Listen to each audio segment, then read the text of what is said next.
পরিবারের সাথে ঈদ উদযাপন করতে রাজধানী ছাড়ছে মানুষ। সড়ক রেলপথের মতো শেকড়ের টানে নদীপথেও যাত্রা করছেন রাজধানীবাসী। ঢাকা টাঙ্গাইল যমুনা সেতু মহাসড়কে ১৩ কিলোমিটার এলাকা জুড়ে থেমে থেমে যানজটের সৃষ্টি হয়েছে। এছাড়া অন্যান্য মহাসড়কেও যানবাহনের দীর্ঘ সারি দেখা গেছে। বিস্তারিত দেখুন শকত করিমের ডেস্ক রিপোর্টে। পথের ক্লান্তি ভুলে আপন ঠিকানায় ছুটছেন ঘরমুখো মানুষ। গাজীপুরে ঢাকা টাঙ্গাইল ও ঢাকা ময়মনসিংহ মহাসড়কে বুধবার রাত থেকেই বেড়ে যায় যাত্রী ও যানবাহনের সংখ্যা।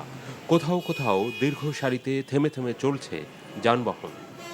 আমি এয়ারপোর্ট থেকে চৌরাস্তা আসা পর্যন্ত ৬ ঘন্টা লাগছে। যেখানে ভাড়া হচ্ছে আপনার ১৫০ টাকা, সেখানে ৪০০ টাকা ভাড়া চাচ্ছে।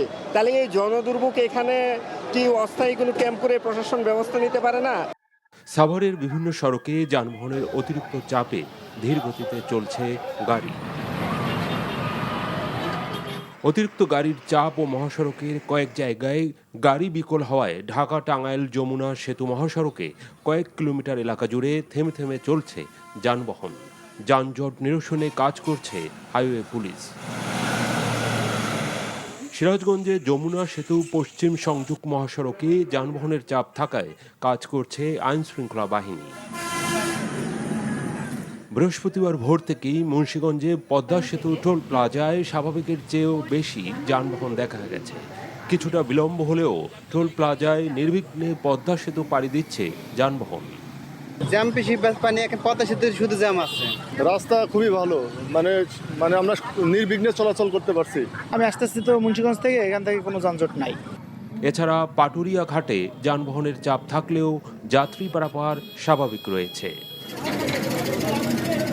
শওকত করিম, এনটিভি নিউজ ডেস্ক। দর্শক, ঈদযাত্রায় ঘরমুখো মানুষের খবর জানতে যাচ্ছি টাঙ্গাইলে। সেখানে আছেন আমাদের সহকর্মী মোহাম্মদ হোসেন।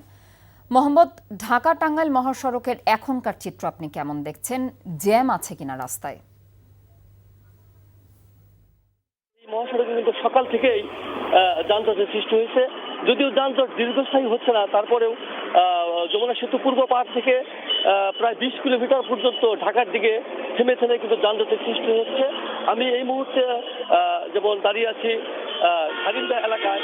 এই এলাকা আমার পিছনে দেখতে পাচ্ছেন প্রচুর গাড়ি। এই কতক্ষণ আগ পর্যন্ত অনেক গাড়ি এখানে আটকে ছিল। আর আমরা যেটি দেখতে পাচ্ছি এবং পুলিশ যেটা বলেছে যে অতিরিক্ত অতিরিক্ত যানবাহনের পাশাপাশি কিন্তু বিভিন্ন সময়ে মহাসড়কে যানবাহন উল্টে পড়ছে। যেমন সকাল থেকে আজ ভোর থেকে সকাল 10:30 পর্যন্ত 3টি স্থানে কিন্তু যাত্রীবাহী বাস উল্টে পড়ে। আর এই বাস সরানোর সময় যে গাড়ি চলাচল বন্ধ থাকে, আর সেখান থেকে কিন্তু যানজটের সূত্রপাত ঘটছে। আমি আরেকটা বিষয় জানিয়ে রাখতে চাই যে মহাসড়কে কিন্তু গতকাল থেকেই এই যানবাহনের চাপ বাড়তে থাকে। গত মধ্যরাতে এই যানবাহনের চাপ তীব্র আকার ধারণ করে। আমি কথা বলেছি যমুনা সেতু কর্তৃপক্ষের সাথে। তারা জানিয়েছেন গতকাল অর্থাৎ 24 ঘন্টায় কিন্তু প্রায় 51,000-এর মতো যানবাহন যমুনা সেতু পার হয়েছে। তো যানবাহন এই সংখ্যা আজ আরো বাড়তে পারে এমনটিও কিন্তু পুলিশ আমাদেরকে জানিয়েছে। আর আমরা চালক এবং দূরপাল্লার যাত্রীদের সাথে কথা বলেছি। তারা যেমনটি বলেছেন যে যানবাহনে কিন্তু শুধু বাস ট্রাক নয়, ব্যক্তিগত যানবাহনের পাশাপাশি প্রচুর সংখ্যক মোটরসাইকেল কিন্তু এই উত্তরবঙ্গের দিকে যাচ্ছে। তো এই ছিল আমার কাছে ঢাকা টাঙ্গাইল যমুনা সেতু মহাসড়কের সর্বশেষ তথ্য। এই ঈদে জামা জুতো অ্যাক্সেসরিজের ডিসকাউন্ট।